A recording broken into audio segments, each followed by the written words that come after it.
Hey everybody, my name is Marcus, and in this video I will show you a simple way how you can add a code in 3dcart. So let's start.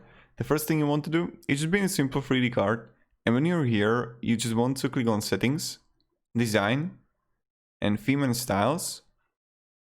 And when you're here, you're gonna see Edit Template, right? Open Template Editor.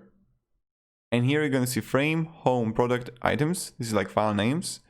Action, Edit. And voila, here you got head and everything. And if you want to like add some code to the header, you just head it here. You just scroll down.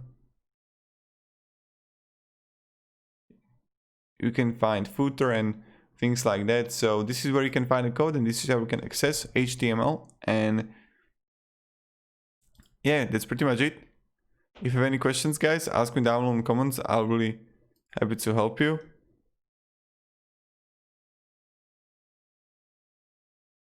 And yeah, goodbye.